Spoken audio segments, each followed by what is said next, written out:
அனைவருக்கும் வணக்கம். அது 10 வருஷமா நான் அசிஸ்டன்ட் டைரக்டரா, பணத்துக்கு கஷ்டம் இல்லை, பட் இருந்தாலும் அசிஸ்டன்ட் டைரக்டரா கஷ்டப்பட்டு ஒர்க் பண்ணிட்டு இருக்க காலத்துல விக்ரமன் சாரோட ஒர்க் பண்ணதுக்கு அப்புறம் தான் எனக்கு வசந்தம்னு ஒன்று வந்துச்சு வாழ்க்கையில. அந்த விக்ரமனுடைய புது வசந்தத்துக்கு அப்புறம் தான் சூப்பர் குட் ஃபிலிம்ஸ் அப்படிங்கிற ஒரு கம்பெனியே உலகத்துக்கு தெரிஞ்சது. ஸோ அந்த விக்ரமன் இங்க நம்ம யூனியனுக்கு தலைவர் ஆனதுக்கு அப்புறம் தான் நமக்கு வசந்தங்கள் வர. அவரு சென்ற இடமெல்லாம் சிறப்பு அப்படிங்கிற மாதிரி அவர் வந்த இடமெல்லாம் நமக்கு ரொம்ப வசந்த காலங்களாக தான் இருக்கும்.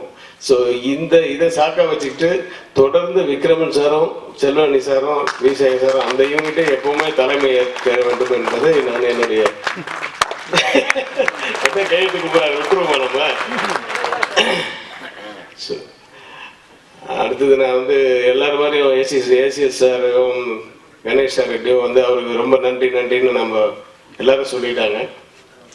அவங்களுக்கு ஒரே ஒரு மேட்ரு வந்தவொடனே அப்படி திரும்பி பார்த்தாரு, கூட்டம் கம்மியா இருக்குன்னு ஏசிஎஸ் சார். இல்ல அது பார்வையில் எனக்கு தெரிஞ்சது. அதாவது இங்க மேடையில் இருக்கிற செலிபிரிட்டிஸ் எல்லாம் வெளியில நம்ம மேடை போட்டோன்னு வச்சுங்க, அது பப்ளிக் ஃபங்க்ஷன், அது வடபழனியே ஜாம் ஆயிடும், அந்த அளவுக்கு கூட்டம் வரும். பட் அவங்கெல்லாம் ஒரு கவர்ச்சிகளை பார்த்துட்டு கை தட்டிட்டு போயிடுவாங்க. இங்க வந்திருக்க கூட்டங்கள் உங்களுக்கு நன்றி சொல்லி உங்களை வாழ்த்து வந்திருக்கிற கூட்டம் கொஞ்சம் கம்மியா தான் இருக்கும். நம்ம உண்மையா அவங்களுக்கு நன்றி சொல்றது எப்படின்னா, நமக்கு ஃப்ரீ சீட்ஸ் கொடுத்த அவங்களுக்கு ஃப்ரீ சீட்ஸ்ல படிக்கிற நம்ம குழந்தைகள் மிக பிரமாதமா படிச்சு அந்த காலேஜுக்கே நல்ல பேர் வாங்கி கொடுக்குற அளவுக்கு நம்ம அந்த குழந்தைகளுக்கு நம்ம அறிவுரை பண்ணணும். இதுதான் நம்ம செய்ய வேண்டிய நன்றியா இருக்கும்னு நினைக்கிறேன்.